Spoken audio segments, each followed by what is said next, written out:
seja bem-vindo. Você ouvirá agora o ensino da família dos que creem.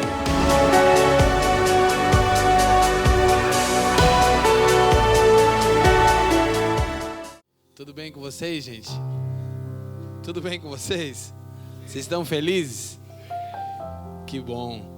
Graças a Deus, também estou muito encorajado de ter chegado a tempo. E hoje é um dia singular para nós. É um marco daquilo que o Senhor tem nos chamado para nos tornarmos e para fazermos para Ele. E eu vou aceitar o desconto sim, né, Felipe? Não quero nem saber. É a primeira vez que eu estou domingo aqui também. Nessa formatação, né? Então, realmente a gente está com o coração cheio de alegria, transbordando de alegria, com todas as possibilidades daquilo que o Senhor pode fazer por intermédio de uma família espiritual. E a gente está realmente cheio de uma santa expectativa, eu acho que eu posso dizer assim. Gente, bom, a gente vai hoje iniciar uma série de estudos. Eu não vou dizer até quando ela vai, porque ela sempre vai mais do que a gente acha que iria. Então a gente está aprendendo isso.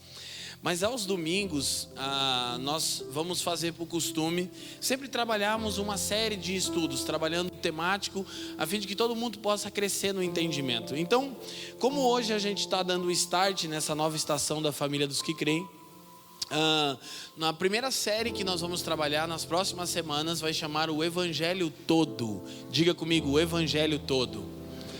E a gente quer poder olhar nas Escrituras, de fato, o Evangelho, de uma forma mais clara. E antes de começar, eu quero fazer menção, mas eu quero fazer isso com muito temor. E por favor, eu preciso que você preste bastante atenção, e os irmãos que estão também nos vendo online. Se você interpretar o que eu vou falar agora de forma equivocada, vai ser muito chato, assim, vai ser bem ruim para mim. Eu desci na sexta-feira, eu cheguei no Rio de Janeiro, e o irmão foi me pegar de carro, e fui conversando com o irmão até chegar lá na Barra, onde eu ia ministrar na conferência. E o irmão estava falando comigo várias coisas, perguntando para mim sobre as viagens, como é que é, família e tal, viajar. E aí ele fez uma pergunta para mim: Você viu o fato que aconteceu com um pastor que tirou sua vida nos Estados Unidos? Eu falei, vi, né, irmão? Quem não viu, né? E ele falou assim, eu até falei, minha esposa ficou a Fran ficou bem ruim com isso, né, irmão? Eu falei, eu vi sim, todo mundo viu. Ele falou, cara, por que uma coisa dessa acontece? E aí que você tem que tomar cuidado com o que eu vou te falar, porque eu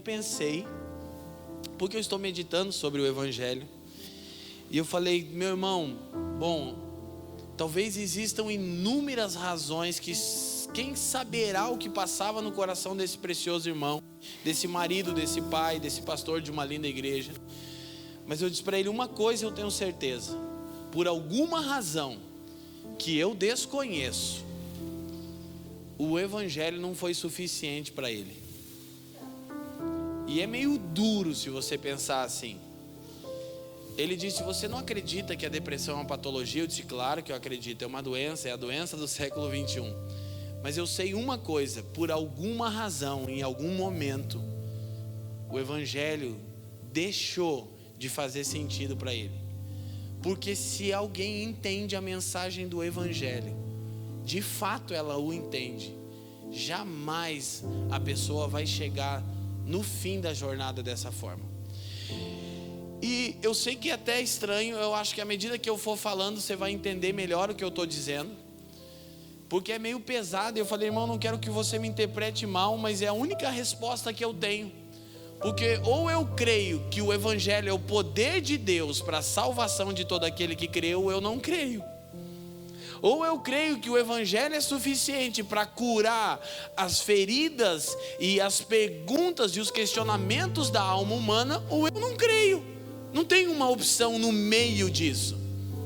E eu disse, embora eu não estou sendo indelicado ao que esse amado conservo estava passando no seu interior, porque de acordo com o post da sua esposa aparentava que estava tudo bem, mas eu sei que o Evangelho deixou de ser suficiente para ele. Não no sentido que ele queria uma outra coisa, não estou falando de ambição. Ele não teve a compreensão plena do Evangelho. E provavelmente eu também não tenha e você também não. Então eu estou pensando nessa coisa chamada evangelho. E a gente está estudando junto com o presbitério e com alguns irmãos da diaconia, o Fê. E sou até estranho isso que eu vou dizer, mas não é que eu estou redescobrindo, porque seria um equívoco. Eu tenho falado há muitos anos sobre propósito eterno.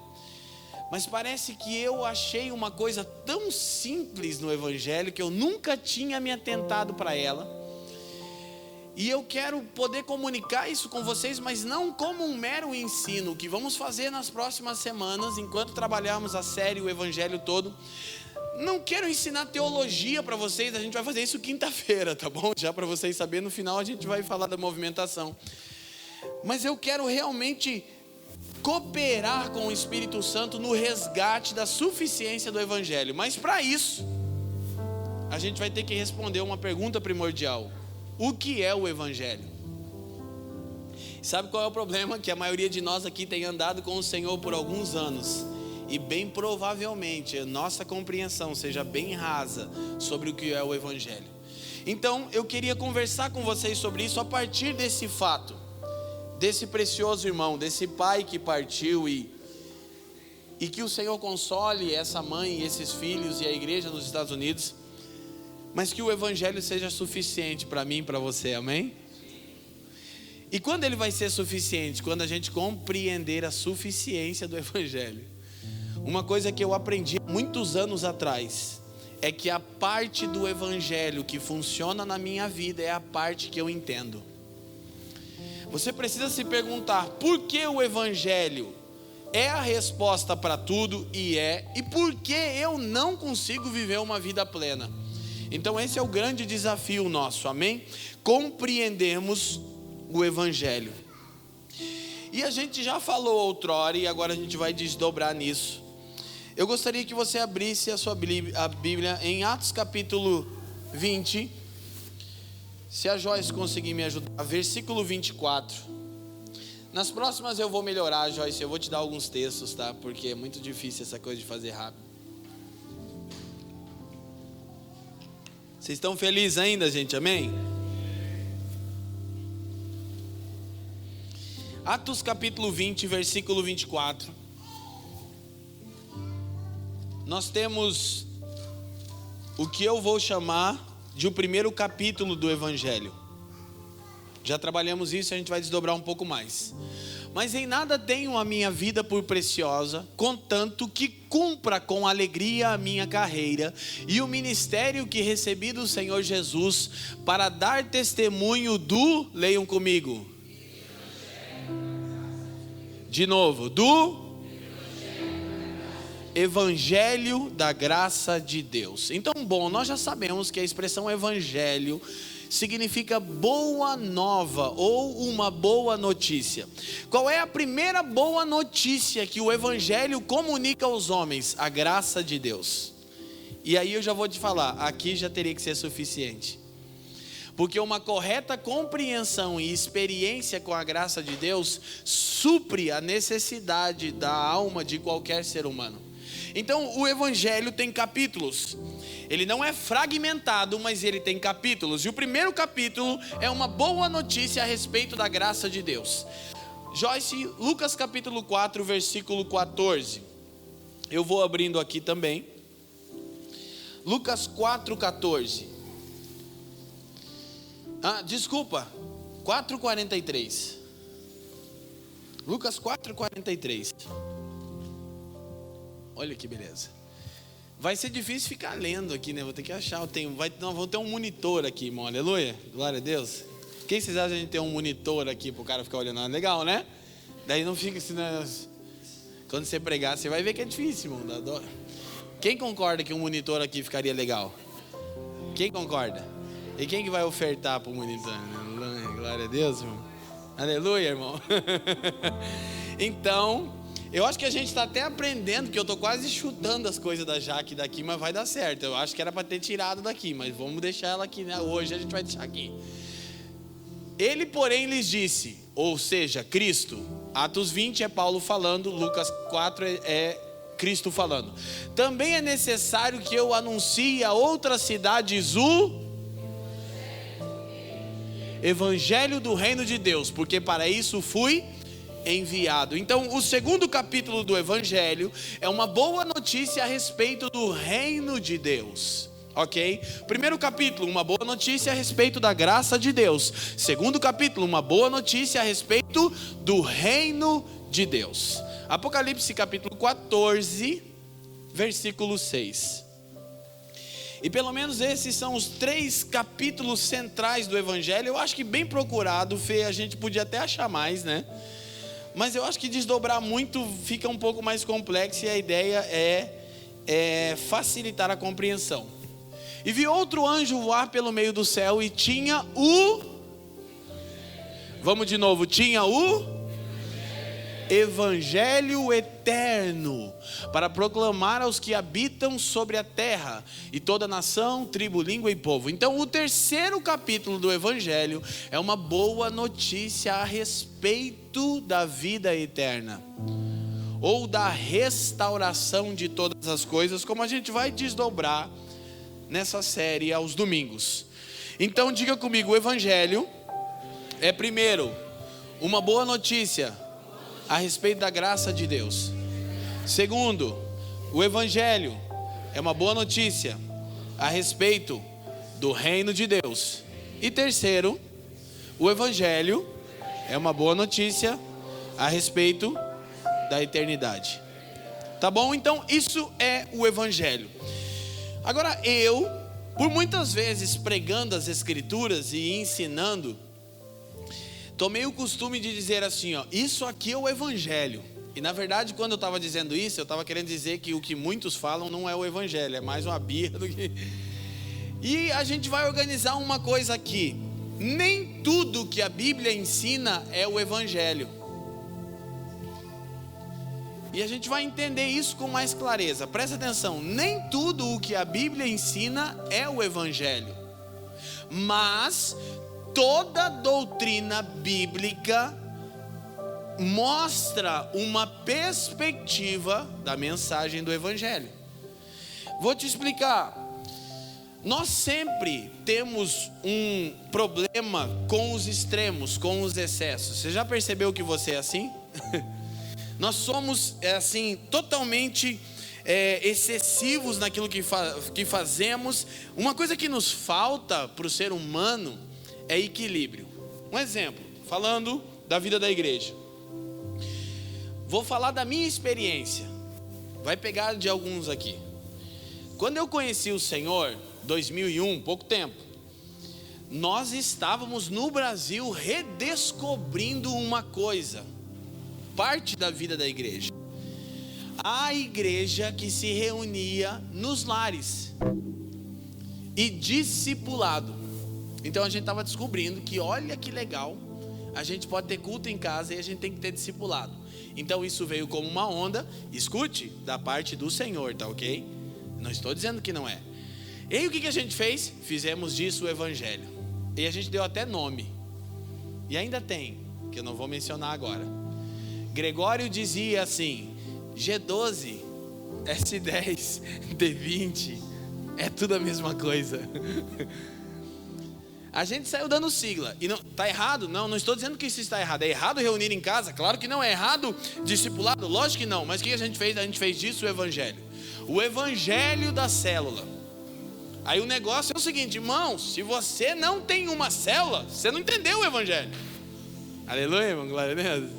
E aí você está fazendo assim porque eu fazia isso. E eu estou aqui confessando meu pecado, ó. Antes que qualquer irmão pense que está me assistindo que eu estou falando mal de alguém, não, você não sabe, meu passado me condena, irmão. E tem uns caras aqui que eu falo de célula, o Fábio e o Leandro, até chego a suar. Porque pensa no cara, o Denis, ó, o música lá, ó. Irmão, nós temos estrada, irmão. Tem uns irmãos que, tipo, eu vou te falar, uma coisa que você vai ter que aprender com a gente aqui, que nós é facar na caveira. Ai, tá chovendo. Não, irmão, não vem com essa... Não vem e fala que você é preguiçoso mesmo, não dá migué, sabe por quê? Irmão, eu fazia célula lá na colônia Rio Grande. Eu ia da casa da minha mãe, lembra disso, Denis? com um violão nas costas e levavam, fazia e o povo ia comigo, meus discípulos, o Jorge e o Jean, comigo, rapaz. Não tinha dinheiro na casa da irmã Joana que está aqui, não tinha dinheiro para pagar a passagem. Meu irmão, já fui quebrado, meu Deus do céu. Não tinha dinheiro para pagar a passagem, nós ia fazer célula na casa do Gol Música, o Peacemakers. Meu Deus do céu. Sei lá quantos quilômetros dá do terminal do Boqueirão até a sua casa, Denis? Que 4? Do Boqueirão? 8 do terminal? Mano, 8K, fazer célula. Pregava, a irmã Joana e o Denis chamava todo mundo, botava 30 caras dentro da casa dela lá. Vamos atrás do Júlio de novo em falar nisso. Voltava. E era uma coisa, para mim, me acrescentou extremamente. Mas eu vivi o evangelho da célula. O negócio é célula, mano. O negócio é discipulado. Daí o evangelho do discipulado. Então daí a gente foi, desequilibrou e equilibrou. Qual que é o equilíbrio? O equilíbrio é que, obviamente, a igreja naturalmente congrega de casa em casa e discipulado é o meio pelo qual o caráter de Cristo é formado no seu povo. É bíblico, só que tem que ser leve, irmão, amém? Let it flow, deixa fluir. E essa não é, o evangelho não é isso. Isso é o resultado do evangelho. E uma outra coisa que a gente está procurando trazer com clareza é que nós confundimos os resultados do evangelho com o evangelho. Então aí depois a gente passou para o evangelho da oração. Aleluia. Aí nós ficamos um tempo nesse evangelho da oração, mas Jesus já começou a alinhar, porque se você não faz turno, você não entendeu nada também. E não estamos falando da gente, então nós podemos falar, não estou falando de ninguém, estou falando daqui, da gente. E são extremos que a gente comete. E a gente costuma pegar doutrinas bíblicas, é isso que eu quero dizer. Nem tudo que a Bíblia ensina é o evangelho, mas todo o ensino bíblico pode apresentar uma parte do evangelho. Agora, falando assim, parece que o evangelho é algo muito grande, e na verdade o evangelho é algo muito prático e objetivo, que é o que eu quero falar nessa primeira série nossa aqui, nesse primeiro momento. Então nem tudo que a Bíblia ensina pode ser considerado o evangelho, embora cada doutrina mostra uma parte do evangelho. Agora o equívoco é focar em uma doutrina. Pior quando é um dogma humano. Menos mal é você focar numa doutrina bíblica. Oração é doutrina bíblica, comunhão é doutrina bíblica. Pior quando é dogma. Quando a gente acha que o evangelho é o jeito de se vestir. E tem isso, né? E tem muito. Não, porque o evangelho é isso aí. O evangelho é um jeito de vestir, é um jeito de falar. É o evangeliquez, irmão. Pensa num cara que tem vergonha disso, vocês vão entender. Eu tenho vergonha desse. O evangeliquez, meu Deus do céu. Tem que desintoxicar o povo está muito evangélico. Então, o que a gente precisa entender? O evangelho tem 3 capítulos, mas ele é uma única coisa. O que é o evangelho? O que é o evangelho? É a mensagem de que fomos salvos de um perigo. Pronto, esse é o evangelho. O que é o evangelho? É a boa notícia de que nós fomos salvos. Isso é o evangelho. O resto é resultado do evangelho. A vida de santificação não é o evangelho. O que a gente faz? A gente faz da santidade o evangelho. Não, isso é um resultado de uma resposta ao evangelho. O evangelho é uma coisa só. É uma mensagem sobre como Deus nos salvou. Esse é o evangelho. E aí a gente vai começar a perceber que o nosso problema é que o evangelho é tão simples que a gente despreza ele e a gente quer criar mecanismos complicados que nos impedem de viver a totalidade do evangelho. O evangelho, vou repetir, ele é uma mensagem sobre como Deus nos salvou em Cristo. Pronto. E uma coisa que eu preciso entender, preste atenção. O evangelho é uma boa notícia e não um bom conselho.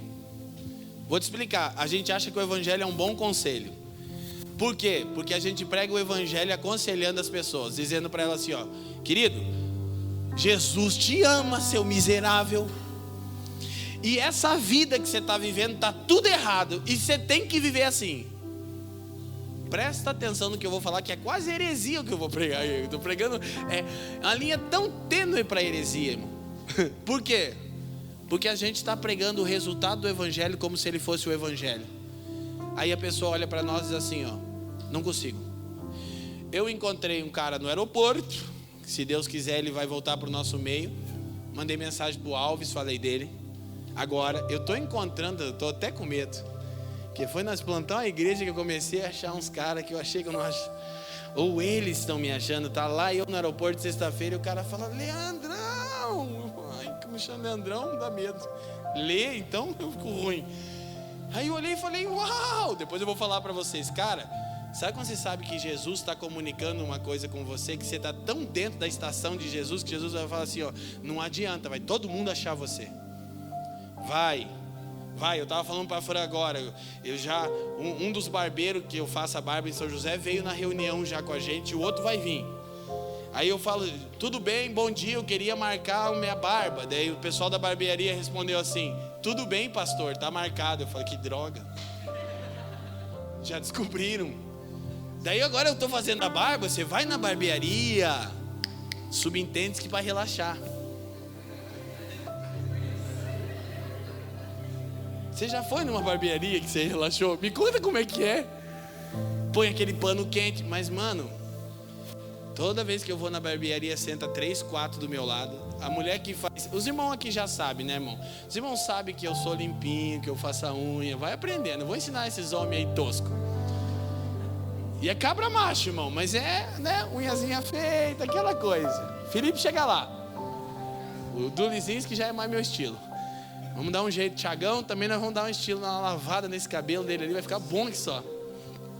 Aí tá, então as pessoas vão ouvindo tal, e aí, poxa, esse mano falou pra mim assim, cara, pô, você já abriu a igreja lá que você falou que ia abrir? Eu falei, já, não, eu vou lá e tal, e eu creio que ele vai vir e não tem nada a esconder. Ele falou, eu tô morando com uma mina e ela tem problema com alcoolismo, vou levar ela lá pra vocês libertar ela lá. Na hora, a minha concepção antiga do evangelho veio.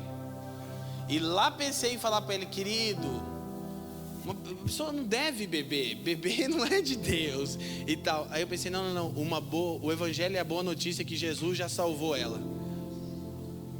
Ela é que não sabe disso, eu preciso contar para ela isso. Como não? Agora que eu fui entender uma coisa que o Cirilo disse em 2005. Lembra, Leandrão? O Cirilo lá no DVD, eu acho que é o Encontro de Avivamento, que é o nome do DVD, né? Um dos melhores daquela época da Lagoinha. E ele começa a dizer, você está orando, Deus salva o meu familiar. Quem assistiu esse DVD? Cara antigo. Deus salva o meu familiar. E aí o Cirilo diz assim, mas Deus está dizendo, eu já salvei. Como assim? Eu falei, claro, o evangelho é a boa notícia que Jesus salvou o mundo. Não que ele vai salvar o mundo, que ele já salvou o mundo.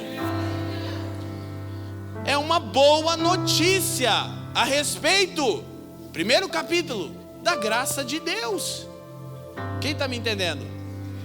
O que eu preciso contar para a esposa do cara que faz a minha barba? Que Jesus já resolveu o problema do alcoolismo. Agora daí sabe o que a gente vai descobrir?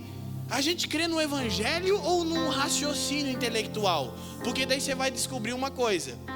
Você crê no evangelho?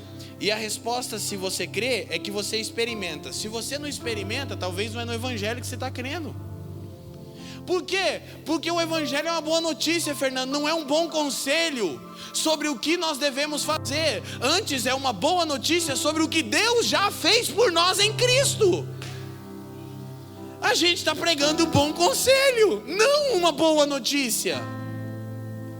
E esse rapaz que eu encontrei no aeroporto, e eu creio que também ele vai colar aqui, já, ele começou a falar comigo, ele me olhou e falou, ixi, cara, ele falou, tem até medo de encontrar você. Eu falei, já conta tudo. Ele falou, tô todo ferrado. Aí eu falei, conta pra mim. Ele disse assim, não vou. Sabe por quê? Que, cara, você deve estar com o saco cheio. Eu vou te contar a mesma história que eu te contei há 8 anos atrás. Eu falei para ele, não, conta de novo para mim, porque eu quero te dar uma notícia. Mano, e há 8 anos atrás, a gente tentou mais de 1 ano cuidar desse cara. Lembra, Fábio? Eu falei no grupo, eu acho quem era. Lembra, Lucas? E o cara disse assim para mim, ó, a última vez que eu vi ele, ele olhou e disse assim, ó, Leandro, cara, vocês são top. Os caras são top. Não consigo. Eu que tentei, eu não consigo. Eu tenho um monte de problema, eu não consigo viver o que vocês estão falando. Aí eu me perguntei, Jesus, eu estava pregando um bom conselho para ele ou uma boa notícia? Porque ele não ficou feliz com a notícia que a gente dava. Ele ficava triste e dizia, eu não consigo viver isso que vocês estão falando. Que tem que ser santo, que deve ser assim, eu não consigo.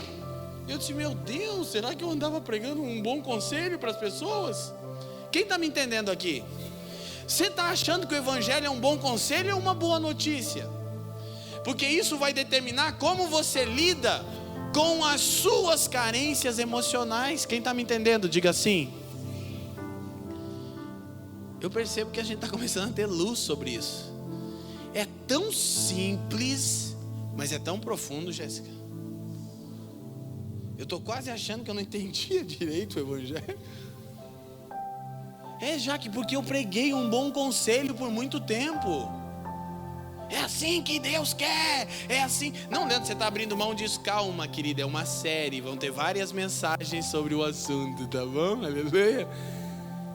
Mas uma coisa nós precisamos compreender.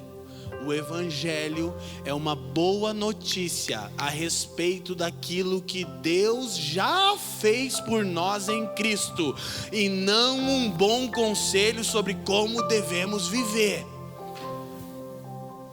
Porque o evangelho é essa coisa que funciona com a fé. E o que é a fé? É depositar a minha confiança que o sacrifício de Cristo é suficiente para me tornar semelhante a Ele. Está entendendo o que é o evangelho? O evangelho é a boa notícia que Cristo é suficiente para nós. E nós não vamos abrir uma porta para a graça barata aqui na família dos que creem. Não! Mas a gente precisa entender alguns escândalos a respeito da graça e do evangelho. E o primeiro, repito, o evangelho é uma boa notícia a respeito daquilo que Jesus já fez. E depois que você e eu experimentarmos isso, a gente deveria só contar isso para outras pessoas. Olha, vem cá, eu quero te falar uma coisa. Eu também era assim. E eu também era cativo dessas mesmas coisas. Mas eu criei no evangelho. E o que é crer no evangelho?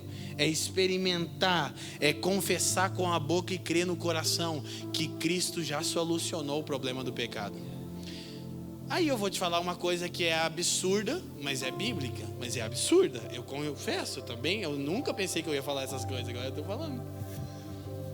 É que o sangue de Cristo remiu não apenas o pecado que você cometeu até conhecê-lo. O sangue de Cristo já pagou todos os seus pecados. Sabia disso? Inclusive o que você vai cometer amanhã. Só que uma interpretação equivocada disso vai nos levar a uma vida libertina que desagrada a Deus. Agora, uma interpretação equivocada disso também pode me levar a uma vida de legalismo, achando que na verdade o evangelho é como eu posso fazer Deus feliz por quão certinho eu consigo ser. Não, Paulo diz que Deus nos amou quando ainda éramos pecadores. Romanos 5:8. Quem está me entendendo? Cara, eu li uma coisa. Olha só, cara, eu agora estou virado num pastor de igreja, é uma benção. Olha, eu li uma frase de Charles Haddon Spurgeon, como dizia Greg, meu favorito pregador, cara.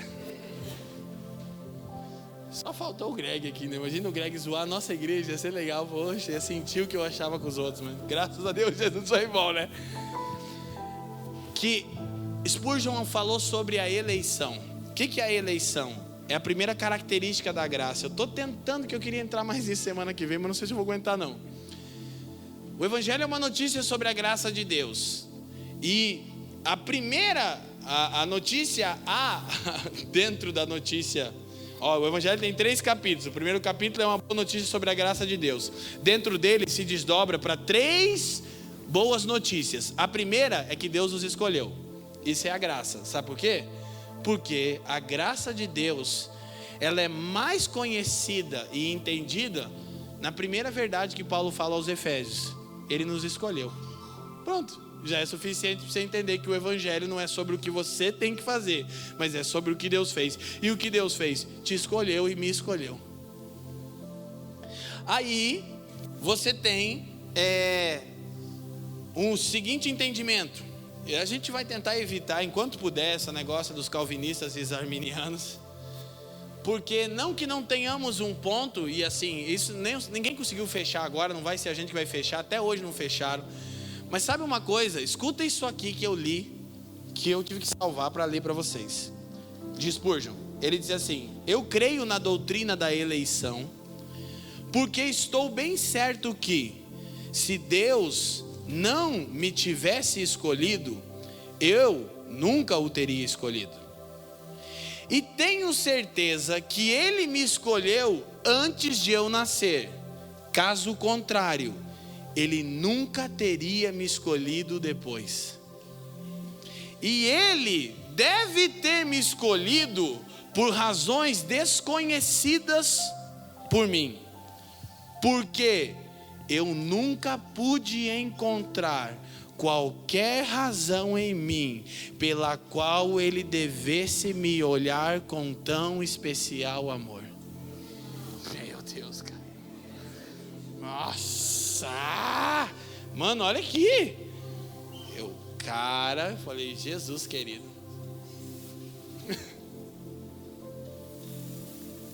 Essa é a boa notícia a respeito do Evangelho da graça de Deus. Escuta. Por que que eu creio que Deus me escolheu e não fui eu que o escolhi?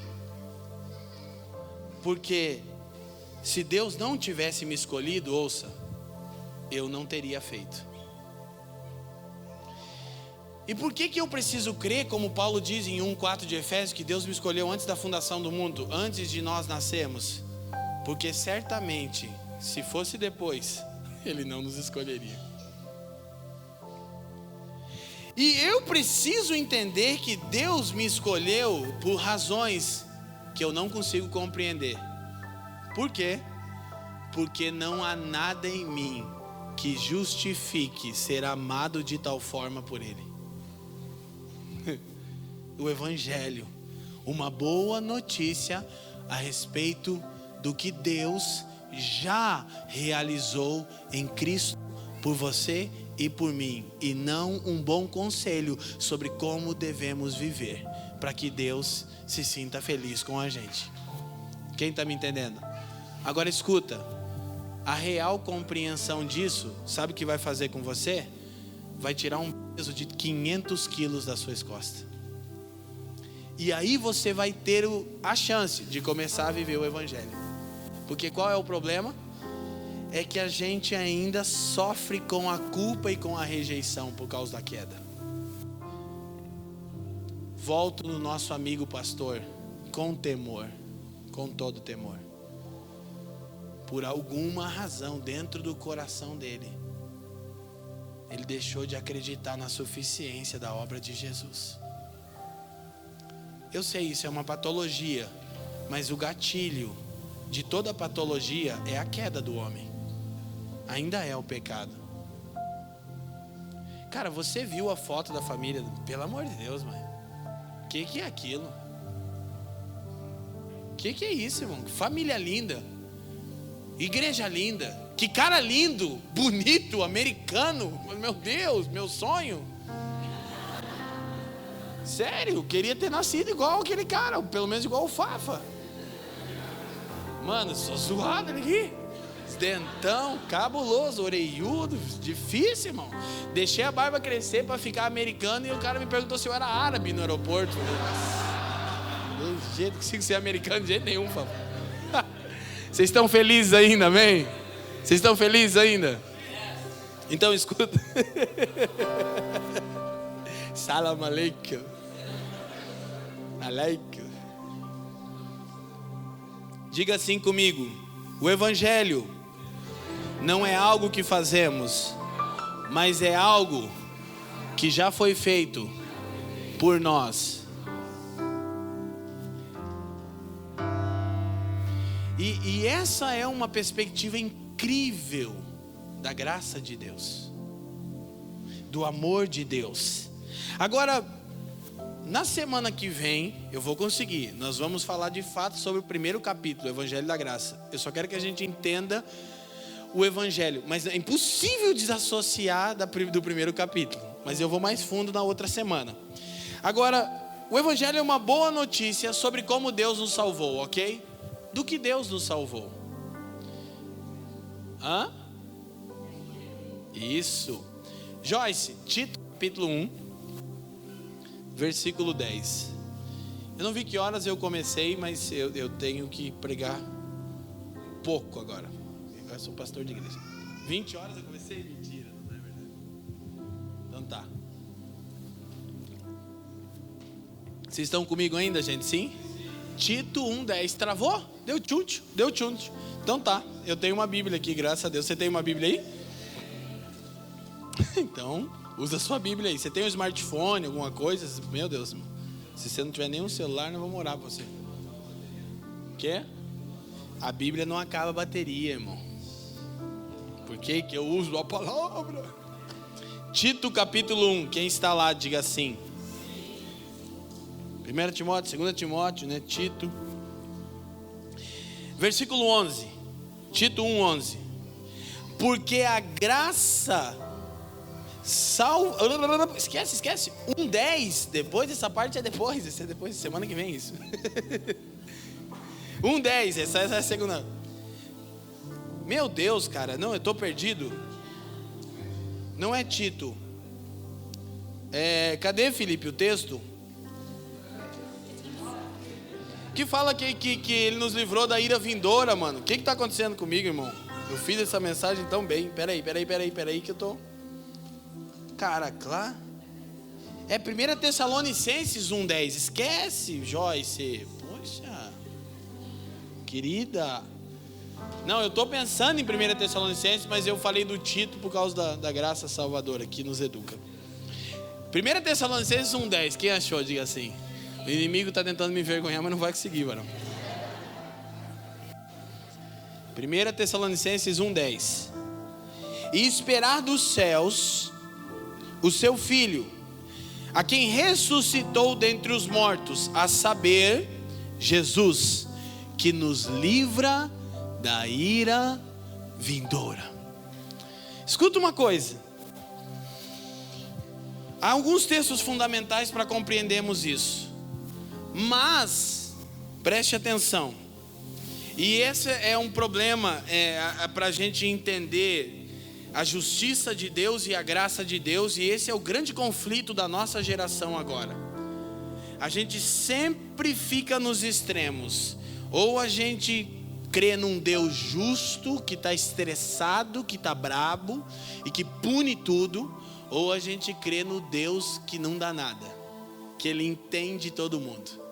Esses são os nossos extremos. E nenhuma dessas verdades falam sobre a graça de Deus. Deus é justo e é gracioso. Isso não tem conflito. Mas a graça de Deus, o Evangelho é a boa notícia acerca de como Deus nos salvou da ira vindoura. Por quê? Por causa da santidade de Deus, Ele vai julgar o pecado. Amém, gente? E a ira de Deus vai se manifestar no fim dos tempos, de forma como ela ainda não foi manifestada. Nós já vemos indícios dos juízos de Deus. E nós temos, se você quiser entender todo o Evangelho e a mensagem, é só você ler Gênesis capítulo 1 ao capítulo 12, está tudo ali. Tudo está em Gênesis capítulo 1 ao capítulo 12. Mais ou menos assim, dá para olhar isso de outro jeito. Mas Gênesis 1 e 2, você tem um propósito. Qual é a razão pela qual nós fomos criados? Qual é a vontade de Deus? Gênesis 3, você tem o desvio, a queda. Gênesis 4, com o primeiro homicídio, quando Caim mata Abel, você tem os efeitos da queda. Gênesis 3, a queda. Gênesis 4, na verdade no final do 3 você já começa a ver os efeitos da queda. Então Gênesis 4 vai até o ápice de Gênesis 7. Quando Deus já não tolera mais a maldade no coração do homem, ele diz: eu vou acabar com tudo. Aí você vê a ira de Deus. Então, Gênesis 1 e 2, o propósito. Gênesis 3, a queda. Gênesis 4 até o 11, a ira de Deus sobre a terra e sobre o homem, por causa do pecado e as consequências do pecado. Tá ok? Irmão mata irmão, marido transfere a culpa para a esposa transfere a culpa para a cobra, e tipo, né? Sai todo mundo se esquivando. Começa a natureza caída a se manifestar. Aí você vai ver a maldade se multiplicar de forma tamanha e Deus escolher Noé e julgar o pecado. Mas depois você ainda tem o resquício da maldade na Torre de Babel. Então é assim, Gênesis 1 e 2, o propósito é a vontade de Deus. Gênesis 3, a queda. Gênesis 4 a 11, os efeitos da queda e indícios da ira de Deus. O que Deus sente sobre o pecado, você vai entender. Gênesis 12, como Deus vai resolver isso. Ele vai criar uma nova raça, uma família espiritual, um novo tipo de gente, que ele vai desviar a sua ira. Quem está me entendendo? Basicamente você consegue entender o evangelho dessa forma. Agora presta atenção. Se você está anotando, Gênesis 3, 17 ao 19 e Romanos 1, 18 ao 32, é um texto muito longo, eu não vou lê-lo, mostram indícios da ira de Deus. Romanos 1, 18 ao 32 é um dos textos mais duros das Escrituras, quando Paulo começa a dizer: dos céus Deus manifesta a sua ira contra toda impiedade. É pesado, cara. E aí ele começa a falar do efeito da queda e da ira eminente. Então, qual é a boa notícia do Evangelho? Jesus nos livra da ira de Deus. E essa é uma grande boa notícia. Por quê? Porque a ira de Deus há de se manifestar contra toda impiedade, disse Paulo. Está funcionando, Joyce? Romanos 1, 18, então, só para a gente ver esse versículo.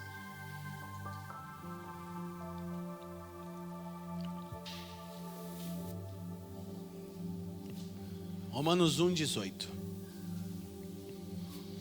Porque do céu se manifesta a ira de Deus sobre toda a impiedade e injustiça dos homens que detêm a verdade em injustiça. Vamos passando rapidinho esse texto? Não vou todo. Porquanto o que de Deus se pode conhecer, nele se manifesta, porque Deus lhe o manifestou. Porque as suas coisas invisíveis, desde a criação do mundo, tanto o seu eterno poder como a sua divindade, se entendem, claramente se veem pelas coisas que estão criadas, para que eles fiquem inexcusáveis. Porquanto, tendo conhecido a Deus, não o glorificaram como Deus, nem lhe deram graças, antes em seus discursos se desvaneceram, e o seu coração insensato se obscureceu. Dizendo-se sábios, tornaram-se loucos. E mudaram a glória do Deus incorruptível em semelhança da imagem de homem corruptível, de aves, de quadrúpedes e de répteis. Paulo está dando talvez a maior explanação sobre todo o evangelho e a obra redentora de Deus. Próximo versículo. Pelo que também Deus os entregou às concupiscências do seu coração, à imundícia, para desonrarem o seu corpo entre si. E daí a coisa vai ficar feia, igual a gente está vendo aí. Pois mudaram a verdade de Deus em mentira, e honraram e serviram mais a criatura do Criador, que é bendito eternamente. Amém. Pelo que Deus os abandonou às paixões infames, porque até as suas mulheres mudaram o uso natural, no contrário à natureza. E semelhantemente também os varões, deixando o uso natural da mulher, se inflamaram em sua sensualidade uns para com os outros, varão com varão, cometendo torpeza e recebendo em si mesmo a recompensa que convinha ao seu... Bom, a coisa vai ficar cada vez pior. O que Paulo está dizendo? Deus vai ter que trazer ira sobre isso, não tem jeito não. Porque Romanos, para muitos teólogos, é a forma mais eficaz do evangelho sintetizado é a Epístola aos Romanos. Então Paulo começa dizendo o seguinte: bom, a gente tem um problema. Qual o problema que a gente tem? Nós somos o alvo da ira de Deus. Romanos 3:23 diz: todos pecaram e destituídos foram da glória de Deus. Então Paulo vai dizer o seguinte: Deus vai vir acertar as contas. Mas aí, lá em Romanos capítulo 5, na verdade Romanos capítulo 4, sabe de quem Paulo fala? De Abraão. Sabe o que Paulo está dizendo? Como Deus já anunciou. Sabe o que Paulo diz? Que Deus anunciou o evangelho a Abraão. Gênesis 4, Romanos 4, Paulo começa a falar de Abraão, e falando como Deus vai dar um jeito. Aí Romanos 5, se você puder abrir Romanos 5, versículo 8, você vai entender isso para a gente ir correndinho para a nossa reta final aqui. Romanos 5, mas Deus, cara, esse mas aqui é muito poderoso, porque tem muita coisa que Paulo já disse antes. Ele disse assim: a coisa tá feia mesmo, e vai dar ruim, cara. E você, meu Deus, cara. Aí Paulo diz: mas Deus prova o seu amor para conosco, em que Cristo morreu por nós, sendo nós ainda. Então Paulo começa a dizer aí, olha o versículo 9: logo muito mais agora, sendo justificados pelo seu sangue, seremos por ele salvos da ira. Então o evangelho, escuta, é uma boa notícia, que Deus não está mais com raiva de você. A gente é desequilibrado no que a gente interpreta dos irmãos da América, e a culpa não é deles. E a gente anda pegando algumas coisas que dizem aí nas igrejas que a gente acha legal e que são legal, e fazendo uma salada mista com isso, e também dá uns vacilinhos. Mas Bill Johnson diz uma coisa incrível. Ele diz: Deus é bom. Todo mundo sabe, né? Aí ele acrescenta, eu não sei como é que fala em inglês, Fafa, eu esqueci, mas em inglês é mais bonito. Ele diz: Deus é bom e ele está de bom humor. God's good. Sei lá, isso aí que o Fafa falou. Fala mais alto, Fafa, que é bonito. Fala em inglês: Deus é bom e ele está de bom humor. God's good and he is in a good mood. Tipo, todo mundo sabe que Deus é bom, e a gente fica cantando aquelas músicas chatas. Então, é chata, pelo amor de Deus, nosso time não canta essa música que é chata, desculpa. Então, é chata. Mas sabe qual é o problema? Quando você deita a cabeça no seu travesseiro, você acha que Deus está com raiva de você. Por quê? Porque você deu uma escorregada. Tipo, não, Deus até é bom, mas ele está mal-humorado comigo. Não é o que a Escritura diz. Não para aquele que está em Cristo. Como é que Paulo explica isso? Romanos capítulo 7. Abre lá, Joyce. Olha o que Paulo está no momento depressão. Todo mundo tem uma depression.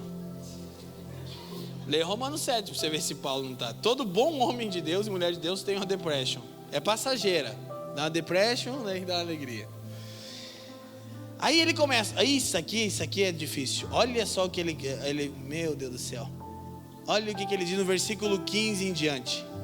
Romanos 7,15. Olha lá: porque o que faço não aprovo, pois o que quero, isso eu não faço, mas o que eu aborreço. É Paulo falando, tá, irmão? Não é você, que eu sei que você pensou que era você, né? Não, mas é Paulo. Eu sei que você pensou que seria meu Twitter. Não, é Paulo mesmo. No Twitter dele. Isso eu faço. Próximo versículo: e se faço o que não quero, consinto com a lei, que a lei é boa. Ele está explicando um negócio sobre a lei, aí vai: de maneira que o pecado habita em mim. Meu Deus do céu, o mesmo cara que escreve aos Colossenses, que diz que Cristo habita em nós ricamente, mas aqui já diz que o pecado mora em mim também. Aí continua: porque eu sei que em mim, isto é, na minha carne, não habita bem algum, e vai ficar tão ruim que daí ele vai dizer aquela coisa. Olha o que ele vai dizer agora no versículo 24. Aí é o nível de depressão máxima: miserável homem que sou. Você consegue imaginar Paulo no seu quarto se martirizando e dizendo: que droga, eu pequei hoje? Que imaginar a gente não precisa nem fazer muito esforço, né? Talvez ontem a gente estava assim, né? quem me livrará do corpo desta morte? Ele está dizendo, esse corpo me conduz à morte toda hora. Aí você pensa, meu Deus do céu, Paulo vem falando, a ira de Deus vai se manifestar, mas Deus prova o seu amor, agora a gente foi livre da ira, mas eu na verdade sou um cocô. Cara, é uma doideira. Eu sou miserável, eu só dou bola fora. Aí, olha o que ele diz no próximo versículo: dou graças a Deus por Jesus Cristo. Isso é que a gente não consegue alcançar. A convicção do quão carentes somos da graça de Deus e de quão o nosso coração ainda é sujo, mas que a obra de Cristo é um fato consumado por nós. Que daí você quebranta, mas não deprime. Por quê? Porque você sabe que talvez a sua vida não está como Deus espera que esteja, porque você não está conseguindo. Mas você sabe que Jesus já resolveu isso. Mano, aí talvez você vai perguntar, mas como? Essa é a grande pergunta, então me fala aí. Essa aqui é a coisa. 2 palavrinhas, 2 letrinhas: fé. E aí a gente começa a perceber que não entende o que é o evangelho, que opera pela fé. Não, só preciso crer e me entregar. Eu só preciso fazer isso. Por quê? Porque o evangelho não é um bom conselho sobre o que eu tenho que fazer, é uma boa notícia a respeito daquilo que Deus já fez. Aí vou te falar, porque nós estamos caminhando com o Senhor há muito tempo, gente, e a gente não consegue ter uma vida abundante muitas vezes, por causa da culpa. E por que a gente não consegue se livrar da culpa? Porque a gente acha que o evangelho é um bom conselho sobre o que a gente tem que fazer. Mas o evangelho é uma boa notícia sobre aquilo que Deus já fez. É difícil viver isso, né? E aí, se você não entrar nesse lugar de quebrantamento, a graça de Deus ela é tão complexa num aspecto, porque num lado ela é poderosa, num outro lado parece que ela é obscura, porque ela nos mostra o quão sujos nós de fato somos, mas o quão o amor de Deus solucionou esse problema em Cristo. Não fecha a conta, irmão, não bate a conta, é fé, não bate, a conta não encaixa. Então eu tenho pensado, como sermos uma comunidade de fé triunfante, gente, que vai viver um tipo de vida abundante, onde as pessoas serão naturalmente atraídas, entendendo o que é o evangelho primeiro. Porque a gente corre o risco de fazer uma nova coisa. A gente já fez o evangelho da célula, do discipulado, da oração. Vamos tentar outro agora? Ou vamos entender o que é o evangelho? O que é o evangelho? Uma boa notícia a respeito de que Deus solucionou o problema que eu e você causamos. E aí você descobre a velha gangorra, né? Que eu tanto ensinei. Vou falar disso. Aí você descobre, você transitando entre os 2 irmãos da parábola de Lucas 15. É sempre isso. É sempre isso. Ou você está pensando que você é indigno e que você não merece, e a culpa está te esmagando, ou você está achando que Deus está te devendo alguma coisa. Vamos terminar por aqui. Eu não ia, mas aí semana que vem eu retomo. Lucas 15, Joyce. A gente conhece a história. Eu quero só olhar, então, 2 coisas aqui para a gente poder orar. Olha que beleza, estou pregando o evangelho para crente. Se tem um povo que não entende o evangelho, é os crentes, irmão. Pregando o evangelho para evangélico, né? Lucas capítulo 15, quem encontrou? Então você sabe, o versículo 11. Vamos passando lá, Joyce, o texto, e a gente vai terminar aqui. Certo homem tinha 2 filhos. Bom. Vai ter que vai no versículo 1 e 2. Eu não consigo fazer isso sem ler o versículo 1 e 2. Eu tento, mas não consigo. Senão você não vai entender o significado. Chegavam-se a ele todos os publicanos e pecadores para o ouvir. Diga comigo, publicanos e pecadores. E os fariseus e os escribas murmuravam dizendo. Diga comigo, fariseus e escribas. Este recebe pecadores e come com eles. Ok. E lhes propôs esta parábola. Presta atenção. Esta parábola, está no singular. O que a gente aprendeu? Que Lucas 15 tem 3 parábolas. Não, Lucas 15 tem uma história. Com 3 perspectivas. Aí vai falar da ovelha, da dracma e do pai. Não do filho pródigo. Do pai. Uma coisa, Jesus está mostrando coisas que se perderam. Agora o que você tem que entender? Sabe o que está rolando aqui? Os fariseus estão na porta da casa de Jesus. Olha, lembrei do Mike agora. E aquela mulher. Esses caras só o Eduardo que se ligou. Mas por que então? Olha o versículo 2, Joyce. Leiam para mim. Vamos de novo. Sabe o que está acontecendo? Jesus fez um jantar para os caras. Os caras estão no barraco de Jesus. Imagina, estão na casa de Jesus. Que top! Está cheio de pecador e publicano. Pecador, nível hard, né? Que esse pecadaço. E tá tudo. Aí os fariseus falam do tipo de cara. Aí Jesus começa a contar uma história. Aí lá no versículo 11, ele vai dizer: certo homem tinha 2 filhos, ou um pai tinha 2 filhos. Aí você conhece a história. O mais moço diz: pai, eu quero a minha parte na herança. E o pai repartiu entre eles. Presta atenção, coisa que a gente não vê. Você lembra o que o mais velho vai dizer para o pai no final da história? O que o mais velho diz para o pai? Todo mundo conhece isso aqui, irmão, escola dominical.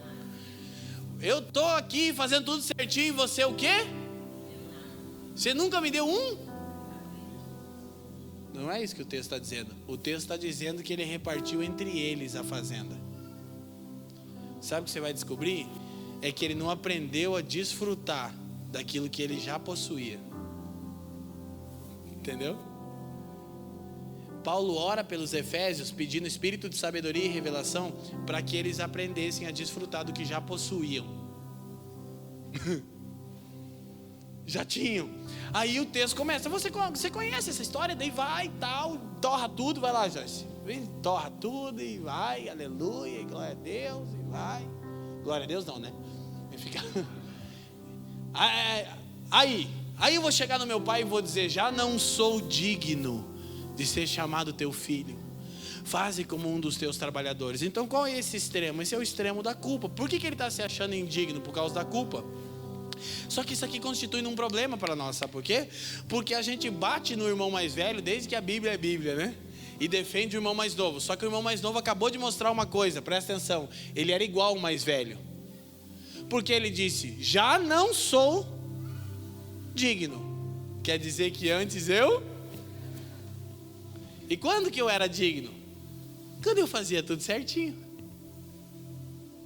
Qual que é o lance do mais velho? Eu faço tudo certinho. O mais novo disse: não, agora eu não mereço mais. Por quê? Porque eu errei, eu lambuzei no pecado, eu torrei o din-din do velho. O velho vai estar estressado comigo.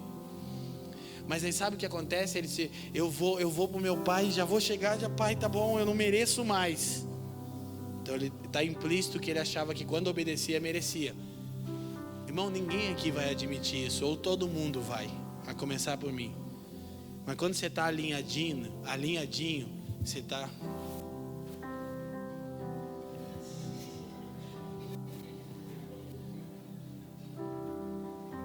O irmão está até... O irmão nem encosta no chão no culto. Aleluia, glória, que unção. Aí dá uma escorregadinha na banana.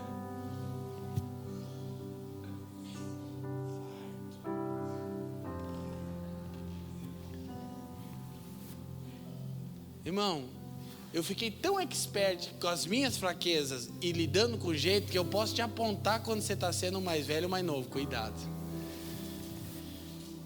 Você vê que a pessoa não consegue nem render o coração dela a Deus, a culpa. Fez alguma cagada. como se isso fosse uma novidade. Nós não vamos falar cagada aqui, que é feio, né? Essa igreja é uma igreja mais americanizada, né? Pode falar essas coisas. Aí você tá assim, cara, eu errei. Mano, entre nós a gente tem irmãos que eu já vi fluir nível hard. E vai ter que ser uma reconstrução. Por quê? A reconstrução começa com você entendendo o seguinte: o evangelho não é um bom conselho sobre como você tem que viver. É uma boa notícia a respeito do quanto Deus te amou e como Ele fez para resolver o problema do seu pecado. E escuta, é uma boa notícia que já aconteceu, não é? Ele não vai fazer, Ele já fez. Quem está entendendo? Isso é o evangelho. Aí você, então aí, só que daí você tem que cuidar para não ir por, se você não entende o evangelho, você sai da culpa e vai para o legalismo. Mas o que aconteceu? Quando ele chegou, olha lá, próximo versículo. E levantando-se foi para o seu pai, e quando ainda estava longe, viu o seu pai, se moveu de íntima compaixão e, correndo, lançou-lhe-se ao pescoço e o beijou. Presta atenção, o que Jesus está dizendo? O pai saiu da casa ao encontro do filho. Quem está entendendo? E aí o que ele fez? Festerê. Agora sabe o que a maioria de nós não se liga? É que Jesus está ensinando por meio de quase que um teatro. Ele está com a casa cheia de publicano e pecador, e os fariseus estão fora condenando ele. E ele está dizendo, na verdade, isso aqui é mesmo para eles, porque estavam perdidos e foram achados. A gente está feliz, né? E talvez ele olhou para uma meretriz, uma garota de programa, e falou, você está feliz ainda? Eu disse, eu estou demais, Jesus. Ninguém nunca cozinhou para mim. As pessoas só me usam. E está cheia a casa de Jesus, cheia. E ele está contando. Aí começa. Aí vai e vira lá. Aí vem o versículo 25 agora. Vamos correr, a gente vai terminar. Olha, eu passei já no primeiro culto, eu passei do horário. Meu Deus do céu. Eu jurei que eu ia conseguir hoje. Eu vim dizendo para mim, vai dar certo, vai dar certo. Tá feliz, gente? Tá bem? Tá sendo legal? Porque o pessoal vai brigar comigo, mas eu vou conseguir. A gente vai terminar todo domingo 9 em ponto. Você acredita? Tem uma benção isso aqui. Isso aqui nem a mais presbiteriana das presbiterianas vai ser igual a gente. E o seu filho mais velho estava no campo, e quando veio, chegou perto da casa, ouviu a música e as danças, né? O Caterpillar, rolando solto lá dentro. E chamando um dos servos, perguntou o que era aquilo. Vai lá. I got a feeling.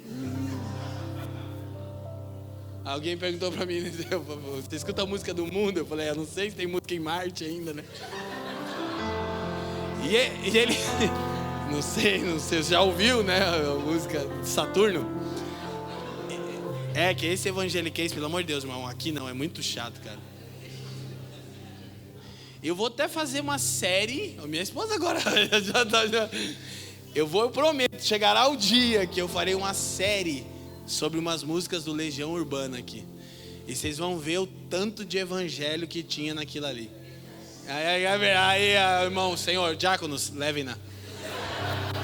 Concordou de cara é porque escuta. Olha só, aí ele falou, teu irmão veio, rolou o festerê. Vai pra frente. Ele se indignou e não queria.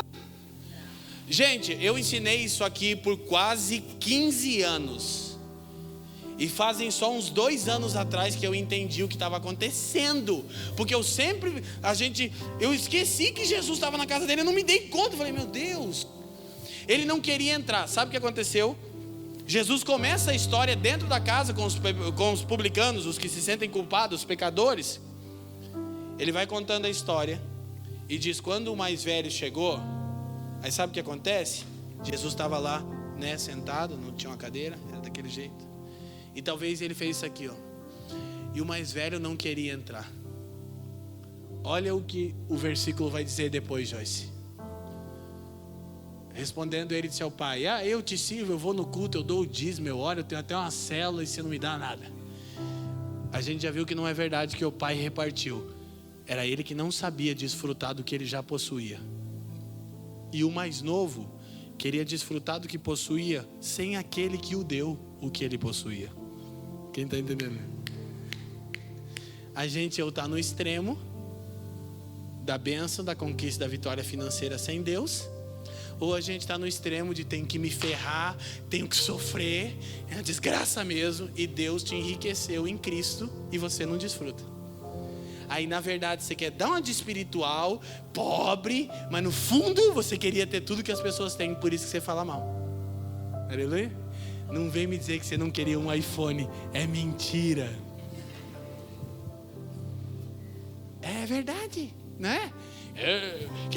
Rola um, entendi o reino, o evangelho da pobreza. Tem Francisco de Assis, tem muita verdade nisso. Simplicidade, tem. Mas tem muita coisa que está dentro, na verdade, é que você não consegue ainda, né? É só você ter para nós ver o que vai acontecer, né? Aí, ou no extremo, um queria o que o pai possuía sem o pai, e o outro não desfrutava do que o pai já tinha dado a ele, por não entender o pai. Aí ele disse, você nunca me deu nada, mas como é que Jesus está? Jesus está agachadinho, próximo texto. Vindo porém esse teu filho e tal, glória a Deus, vai para frente. E ele lhe disse, filho, você sempre está comigo, você que não sabe valorizar e desfrutar do que você já tem, seu bobão. Próximo. Mas era justo, não. Próximo versículo, deixa eu ver. Próximo. Aí eu pulei, próximo versículo. Não acabou, né, Joyce? Claro. Não volta, esquece. É o versículo 28, Joyce. Eu não vi ali, ó. Mas ele se indignou e não queria entrar. E saindo o pai. Sabe o que aconteceu? Jesus começou a se levantar, olhar nos olhos dos fariseus e ir na direção deles fora da casa. E os publicanos talvez ficaram tipo, cara, a gente achou que ele é o evangelho dos coitadinhos.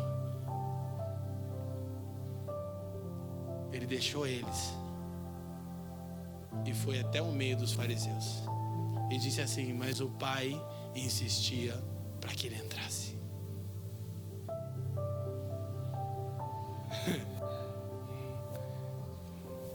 Eu acho que você nunca tinha visto assim, porque eu demorei muitos anos para ver isso. Mas o que você está falando para a gente orar aqui? Eu estou dizendo que ora o que nos afasta do Pai é a culpa, e ora o que nos afasta dele é o mérito. Qual é a razão? Porque a gente não entendeu que o evangelho não tem a ver com culpa e nem com mérito, mas com graça. E graça não encaixa nem com a culpa e nem com o mérito. Graça é o favor que nós não merecíamos. E eu quero orar agora. Eu quero te dar a oportunidade de orar ao Senhor onde você está, por só alguns segundos. Mas eu quero pedir que a gente possa de fato entender que o evangelho é uma coisa só. É uma boa notícia a respeito daquilo que Jesus já fez. E enquanto você não aceitar, tipo, não, Leandro, mas eu sou todo errado. Me conta uma coisa que a gente ainda não saiba. É exatamente por isso que a gente precisa entender o evangelho. E aí te liberta da culpa. A gente vai entrar no assunto, fica tranquilo, é uma série, o evangelho todo. E te liberta do mérito. Te liberta dessa gangorra que te impede de desfrutar daquilo que você já possui em Cristo. Feche os seus olhos. Pai, te damos graças nessa noite, Senhor. Te damos graças pela sua graça maravilhosa. Pai, eu quero pedir que você nos dê espírito de sabedoria e de revelação, a fim de que entendamos o que é o evangelho. Pai, eu sei que uma mensagem talvez não possa resolver, mas eu sei que uma mensagem regada com a operação do seu Espírito pode mudar o nosso interior. Pai, nós estamos num dia singular e nós queremos experimentar a vida da igreja e nos tornarmos a família dos que creem. Mas, Pai, para isso é necessário que cada um de nós, a começar por mim, pela Fran e pelo bem, pela minha casa, entendamos o que é o evangelho. A boa notícia de que você já nos salvou em Cristo Jesus. Senhor, libera os seus filhos do fardo da culpa, Senhor. Libera os seus filhos da condenação, porque Jesus deu uma ceia poderosa para publicanos e pecadores. Ele nos amou quando ainda éramos pecadores. Ele colocou a mesa, e eu quero dizer a você, se você tem se sentido culpado, a mesa está posta, você pode comer na mesa do reino de Deus, tem um espaço para você. Talvez você seja como um publicano ou como um pecador, mas deixa eu te falar, você pode comer a comida do reino na mesa de Jesus e começar a crescer por intermédio desse alimento celestial que vai te mudar dia após dia, dia após dia. Pai, que essa palavra não se perca, Senhor. Livra-nos da culpa hoje, Senhor. E Pai, livra-nos também do mérito, Senhor. Ora, estamos como irmão mais velho pensando que você nos deve alguma coisa porque temos andado de forma correta. Não, isso não é o Evangelho. O Evangelho não é um bom conselho sobre como devemos viver. O Evangelho é uma boa notícia a respeito de como você nos salvou, como você já fez isso em Cristo Jesus, e o seu Espírito com sabedoria e revelação pode nos levar a desfrutar daquilo que já temos. Senhor, que cada um entre numa nova estação de experimentar o seu amor, Pai, de experimentar a sua graça, de experimentar a sua vontade de uma forma singular. Nós oramos nessa noite, Pai. Quebranta o nosso coração, Senhor, mas quando estivermos quebrantados pelos nossos pecados, e de fato precisamos de quebrantamento, livra-nos da depressão, Senhor, porque a depressão propõe que não há saída para o nosso interior. A depressão nos diz, Senhor, que não há mais jeito, que somos realmente muito ruins, Senhor. Pai, eu peço pela família daquele pastor que a gente mencionou agora, sua esposa, seus filhinhos tão lindos, a igreja, que você console com o seu Espírito, Senhor. E dessa situação tão difícil, que a gente tire o ensinamento que o Evangelho é suficiente, que o Evangelho é a resposta, que o Evangelho já é um fato consumado. Jesus já resolveu toda a carência da nossa alma. Deixa-nos experimentar isso, Senhor. Não queremos uma vida legalista, religiosa, Senhor, dogmática, e também não queremos uma vida de libertinagem que não teme o seu nome. Nós queremos aprender a desfrutar da graça, o meio pelo qual você está, através do Espírito, formando a natureza de Jesus em nós, nos levando a uma vida que te agrada. Mas é você que faz isso. A Escritura diz em Filipenses 2,13: você efetua o querer e o realizar. Tudo é você, Pai, tudo é a graça e tudo é o Evangelho. Bendito é o nome de Jesus. Obrigado por nos ouvir. Para mais informações, visite famíliadosquecreem.com.